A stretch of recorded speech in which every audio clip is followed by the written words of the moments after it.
Okay, welcome back, everybody, to the fifth episode of the Insiders podcast. The Insiders is an arena production. The Arena is South Carolina's first and only progressive media company. We host podcasts, report articles, do interviews, newsletters, you name it, with some of the biggest names in progressive politics here in South Carolina. We are back to talk about this another crazy week in national politics that our kids are going to read about someday. But the big news this week after the assassination attempt on President Trump was his announcement that he is putting JD Vance on the ticket, the Ohio senator whose claim to fame was writing Hillbilly Elegy, which is a banger. And he's got all of a year and a half experience in politics, and now he's at this point probably the likely vice president, the next vice president of the United States, if you look at the polls. So that's pretty scary. But then the RNC convention started, and we're going to get into the convention and what was said and who was there and all that kind of stuff. The other big news this week is the will he, won't he Joe Biden saga. After the assassination attempt Saturday night, things quieted down, as you might expect. But then by Monday, when Vance was picked, I think everything got brought back to the magnifying glass, and Democrats said, oh, this isn't over. And so this week has really been consumed with, should Biden step aside, much like it was last week and the week before. And I would say it's Friday morning at 9 a.m. We are as close as ever to that decision, we think, but we don't know where it stands. So now that we've sort of laid the foundation, let's talk about it. Let's start with JD Vance. I know a lot of y'all have done articles about JD Vance already this week. Let's just go around and talk about JD Vance as a pick. Is it a smart pick politically? Does it get him Trump? Does it get Trump anything he didn't already have? Or is this a confident pick about the future of the MAGA movement by a guy who thinks he's going to be president? We'll start with Annie. I just made a face when you said that. We can't edit that out. Sorry. I don't think this is a smart pick politically at all. It's JD Vance is like Donald Trump Jr. and signals to me that rather than running away from Project 2025 extremism, they're doubling down on it. JD Vance has said horrific things about how women should stay in violent marriages for the kids, how universal child care is bad because it's just a handout to affluent families. I mean, he has some atrocious views on the issues that matter to me, the women and children issues. And it's terrifying how you just outlined that he, at this moment in time, is likely to become the vice president of the United States with a guy at the top of the ticket who's over 80 years old. So this is bad. This is really, really bad. The stakes are so high. That's why I think our intra-party fighting is so extreme, because we all are just terrified of what could happen if we don't get this right. And I honestly wish I could just turn off my computer, walk away for a week until this is all settled, because it's incredibly stressful. Melissa, you did a piece about JD Vance, his record on women's issues. He is somebody that, Donald Trump, if you watch the convention this week, I'm not sure the word abortion was said more than a few times. It's like they're trying to move away from this issue, but they keep surrounding themselves with people who have the most extreme views. And JD Vance supports banning all abortions with no exceptions, which is different from what Donald Trump says he believes, but he puts JD Vance on the ticket. So what are we supposed to believe, Melissa? Well, I think JD Vance is a grifter, honestly. He grew up as a Democrat, and his background leads me to believe that he doesn't really believe the things that he says he believes. And so I'm not sure just how, y'all might hear my co-host Midnight Embedded in the back real quick. But I am not convinced that he really believes everything that he says he believes. I don't think this is a good pick for Trump necessarily, in the sense that it doesn't bring him any closer to the presidency. I think that JD Vance just has political aspirations, so he was willing to sell his soul or himself for those political aspirations by becoming more MAGA than he probably actually historically has been. There's this history of him being, LGBTQ friendly, him again growing up in a Democratic household. So all of these things don't line up with who he is now. So I just think he's another good that realized that he could be a new rising star in the Republican Party and probably wouldn't get that same attention in the Democratic Party. So he's just going where he has the political ambition. So this speaks to a larger narrative within the Republican Party that I think we all know is true, and we've known is true for a long time, but particularly in the Trump years, this grifting mentality where they don't believe any of this crap. What they say about Trump privately. You know this stuff, but they keep doing it. Jermaine, as somebody who has to serve with a lot of these people, you know what they're saying in private. Why do they do this? Why do they change so quickly? Why are they so willing to throw away their principles for this dude? It's insane, man. I can tell you, I've given some impassionate speeches on the House floor in there about gun violence in particular. And everybody's in there just sitting there nodding their head. They're like, "Oh my God!" I'm like this all makes sense.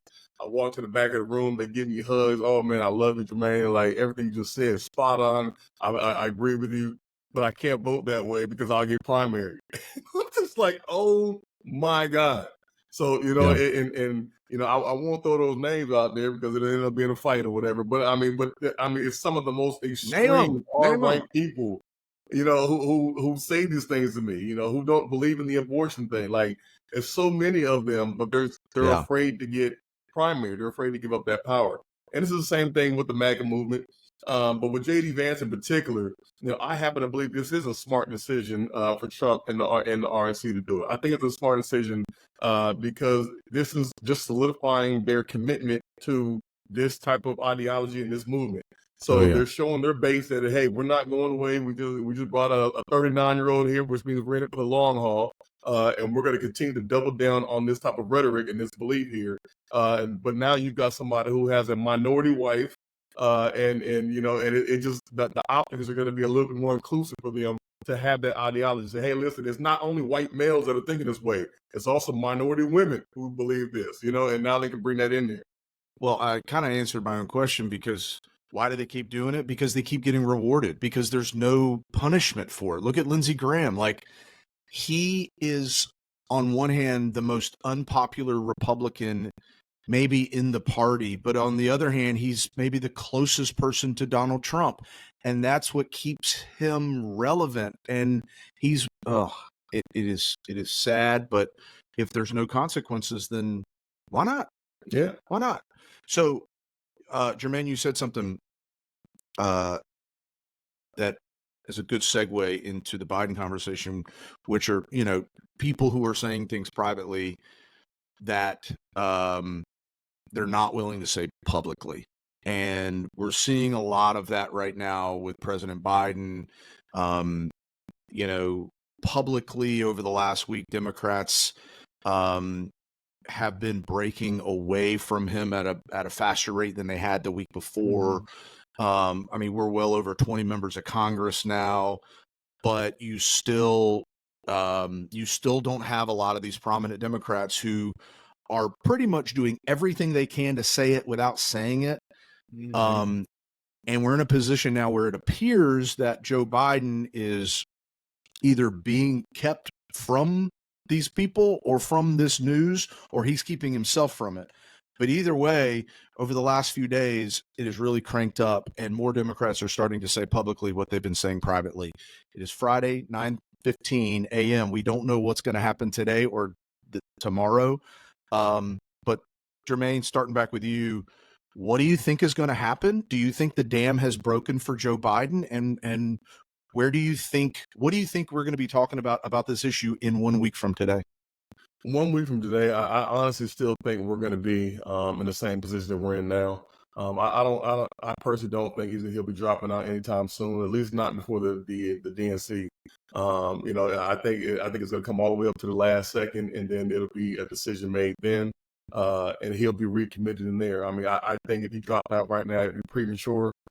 In terms of in terms of seeing where people are actually going to fall in the DNC, I think they're supposed to be calling around and trying to get people's opinions and that type of thing, and to see if there's going to be any disruptors or any of that type of stuff at the DNC. And I think you want to avoid that type of a situation. So Yeah. I think it'd be premature. Melissa, what do you think? I think that there's going to be a segment of the voting bloc that's going to be pissed if he drops out. There was just a letter written by, signed by 1,400 Black women this week, reaffirming their position behind the Biden-Harris administration. And so I think that at least Black folk, when they voted for him, 4 years ago, knew what we were getting and what we were voting for. And this idea that our vote doesn't count if he ends up not being the nominee, I think is going to really end up making the base, a good bit of the base upset. So I think if he drops out, it's going to put the party in more chaos than the party's in now. And so I understand this idea that another candidate can beat Trump, but will it throw the party in so much chaos that we end up losing November anyway? That's the big question. Is the chaos of the unknown worse than the chaos of the known? Annie, what do you think? First, I want to say I legitimately got emotional yesterday thinking about all the incredible things Joe Biden has done for America's children, as we were sort of discussing. I love Joe Biden. I'm really frustrated by this characterization that people who are asking these questions or throwing him under the bus or abandoning him, or in some way this is a personal affront to Joe Biden. Because this conversation happened because of the debate. And whatever they maybe were hiding from us before the debate, the human needed choice to put them on that debate stage. And that was worst case scenario for us because it was Joe Biden at his worst. And somehow Trump, especially compared to the last night of the RNC, he looked very reserved and he was in control of his faculties and he came off sounding smart and in a much better cognitive place than Joe Biden. So we are in this position because of the Biden campaign, and we are all reacting because we feel such heightened emotions around this election because everything is at stake. And I wish we could just drop the personal attacks from one side of the party to the other and have a real conversation, because at this moment, Friday morning, I feel very strongly that we are better off with the chaos of the unknown than the inevitable, what I believe to be really high chance of losing to Trump in November if we just plow forward, because the debate was one night, but then we had the Lester Holt interview that didn't go well. We had the George Stephanopoulos interview that didn't go well. We've seen video footage of him. And it's not that I'm not going to vote for Joe Biden if he's on the ticket. Again, it's about getting people off their couches to show up at the polls for Joe Biden. We have to get swing voters. We have to get turnout. And we're all going to be loyal Democrats and vote for Joe Biden if he's in hospice. But we have to have a candidate who can appeal to a broader electorate if we're going to defeat Trump and the MAGA movement. Yeah, I mean, to me, this is about practicality and winning, right? And, I think we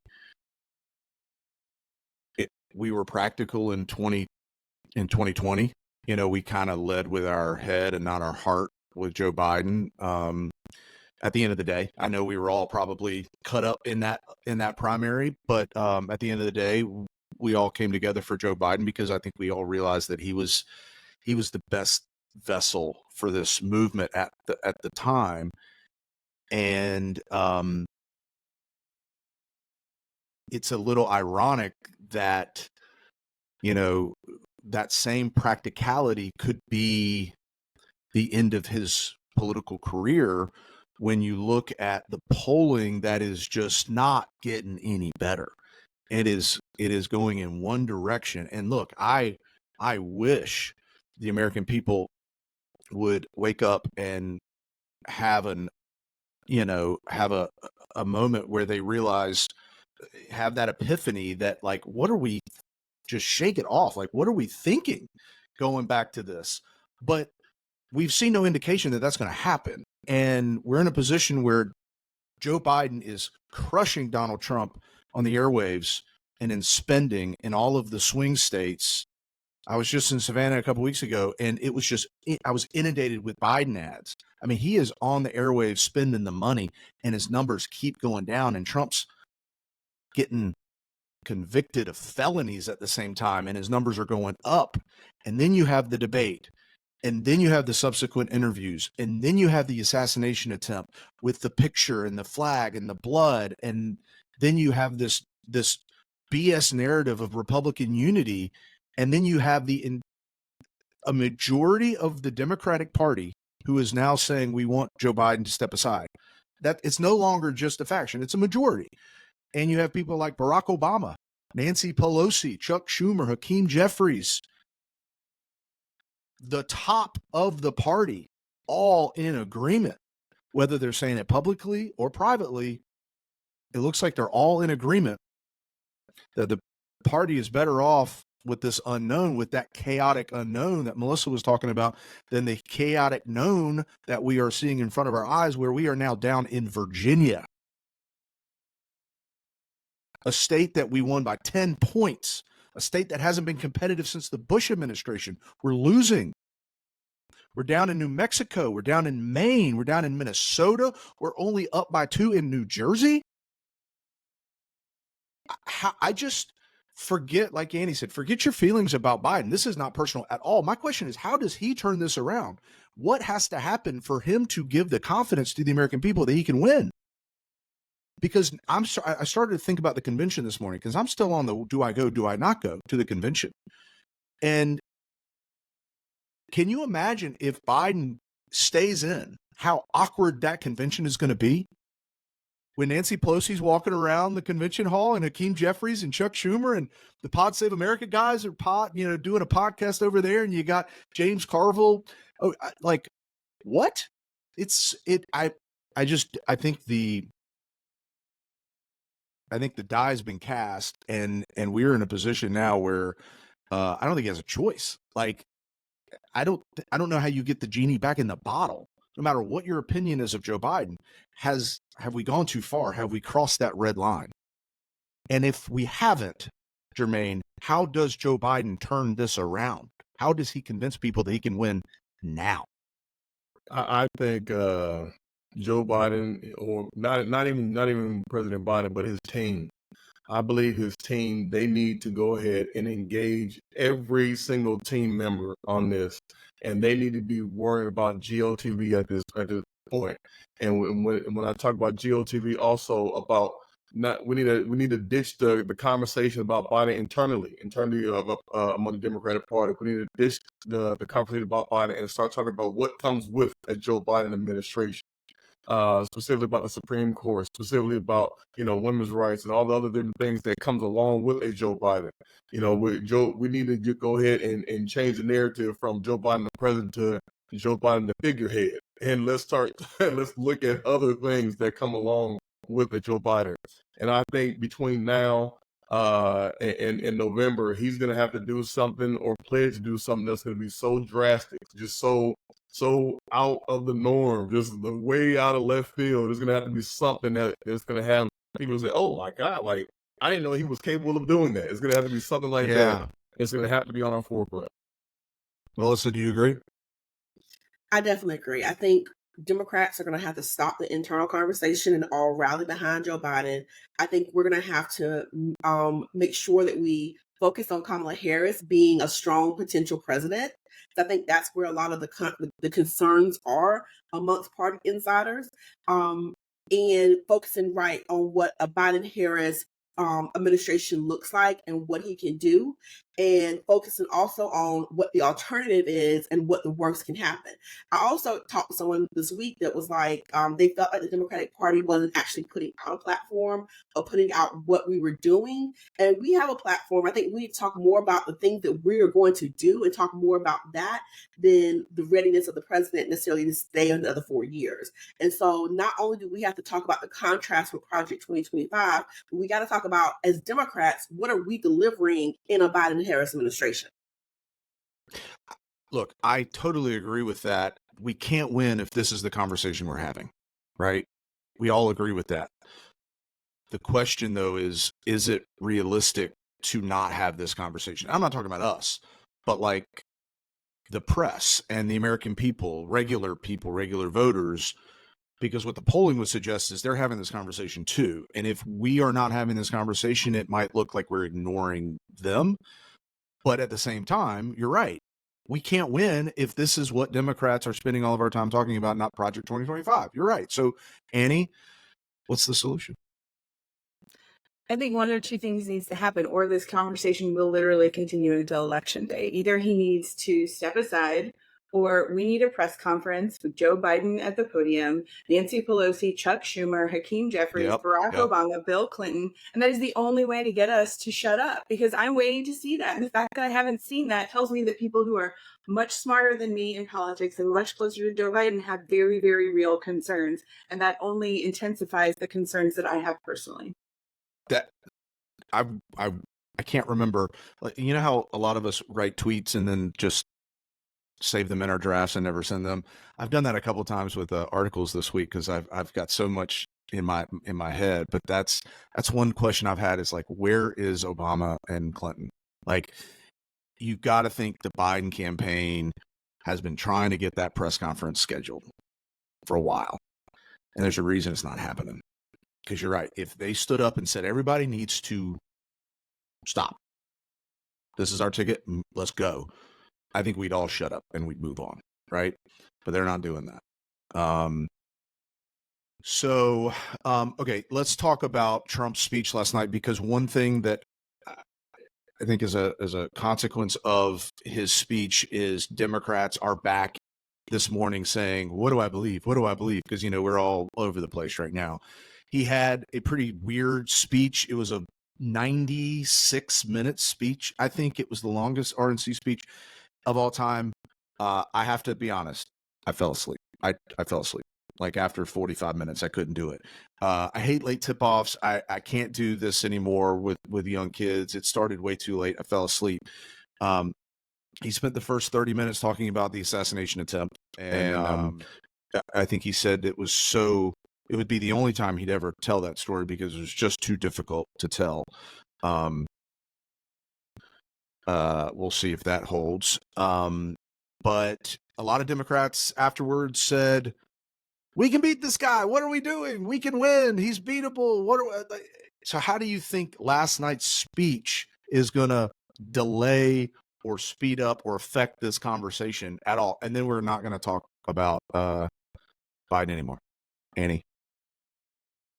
I mean, I think his speech was the best thing that could have happened to us. It's what we do with that matters. And if we just go back to continuing to fight all day and all weekend, then, it doesn't even matter that his speech was horrific. Honestly, I did not watch the whole thing. He lost me when he was talking about how the ears are the organ of the human body that bleed the most, which is just patently absurd and false. And he's just off the reservation. And the fact that we're scrambling to figure out how to beat this guy is embarrassing and terrifying. Yeah.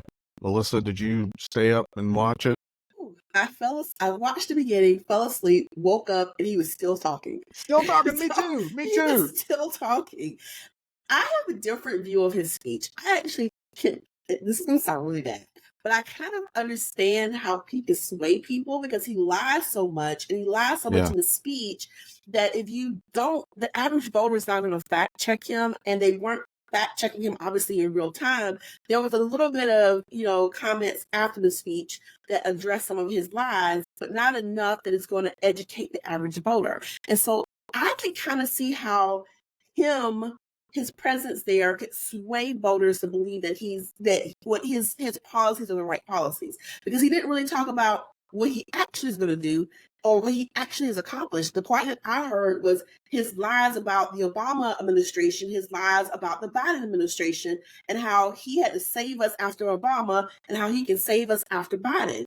And so I can understand how he can sway voters. I think our response and Biden's response needs to be calling out his lies, because again, Trump is going to lie, and the policies that they're trying to enact are not actually going to save us. And so I think calling out those lies is where Biden can be the strongest, making sure that the average voter understands that everything that comes out of Trump's mouth is a lie.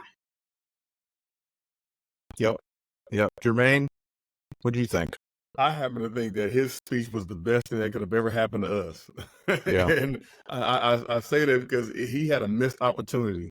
I mean, that was a layup that he could have made right there. It's Donald Trump was Donald Trump last night. I mean, he started off with the "let me be unifying," and then he went right back into the same exact rhetoric. It was like that. He can't hide from himself. Like he can't get outside of himself. So with that, he started talking trash like he always does, started doing the same thing, started blaming the Democrats for everything. And he just kept lying about everything, just lie after lie. I mean, he missed the opportunity for people to actually empathize and sympathize with him, to be like, man, like, oh my goodness, like, look at this guy, he's hurt. Let's step behind this guy. Look, he's talking about unity. He wants to, put the guns down, put the swords down, and unify. And he didn't do that. I mean, he didn't do. That's what I would have did. I mean, I would have played so far into that, man, and be like, oh my God, we got to come together. Then no revenge. I probably would have even quoted Michelle Obama when they go they go low, we go high. I would have brought that, man. I would have jumped all over that opportunity, but he didn't. He so reminded need to utilize that, and come on top of that. I mean, he reminded me of Uncle Rico from Napoleon Dynamite, where he talks about his old football days. He's like, you see the mountains over there? I can throw this football over the mountains. It's like this guy is like, back when, I got shot in the ear back in the war, and everybody's like, okay, we got it. You had some shrapnel in the ear. I got it. And then you keep going. It's like, okay, dude, it was your ear. Like, come on, let's move on. He's going to overplay this card. Like he's just going to keep going and going and going. And then ultimately he's going to have to put out something from some medical professional that explains what the heck happened. Right. And until he does, if he never says what happened to his ear and then magically one day it's like, fine. You saw the people last night, they were wearing the bandages. It was very reminiscent to when Nelly used to wear the Band-Aid under his eye. And all of a sudden, all the young people started wearing Band-Aids. Very reminiscent to that. But it's not a cult, right? It's not a cult. It's not. Hey, real quick, before we break, I do want to talk about the other big story coming out of the convention this week, and that is, of course, Matt Gaetz's Botox job. And I don't know if it's Botox plus makeup or what, but man, that guy was ready for Broadway. Annie, you did a piece about a critical look at his Botox. What do you have to say, and what do you think he could do differently moving forward? I mean, my heart really goes out to him. It's a lot of pressure to be on stage, have so many eyes on you. I think he had like a bad administration of Botox. I think they forgot to do the lateral part, and so his eyebrows ended up looking like arrows pointing up. But I also think it was a waxing that went wrong. So I think I really hope he makes some changes on his like personal aesthetics team. Really unfortunate thing that happened to him. Do you think he read your piece yesterday? Do you think like the Google alert went off and his staff put it in his morning briefing? Because that's what happens to like for a member of Congress. He's got a staff, and everything that's ever written about you gets put in an email. And whether the member sees it or not, I don't know. That would make me feel really good about the important work that I'm doing at the arena. It got a lot of hits yesterday, so I'm gonna think he did, and he forwarded it to his friends. Okay. Let's go ahead and wrap. Any last words before we break about where we're going to be in a week? Is Biden in or out? Last words within a week when we do this podcast next. Is he in or out? Annie? I think out. Jermaine? Still in. Melissa? Still in. He gone. We'll see. We'll bet a cheeseburger on it. All right, guys. Thanks for joining. We'll be back next week with probably an even more wild and crazy week in politics, and maybe we'll talk more South Carolina next week. But until then, we're gonna keep talking about the elephant in the room. So y'all have a great week, great weekend, and we'll see you next time. Please go to thearenasc.com and subscribe. Please consider becoming a paid subscriber to support progressive voices in South Carolina. And until next week, we'll see you soon.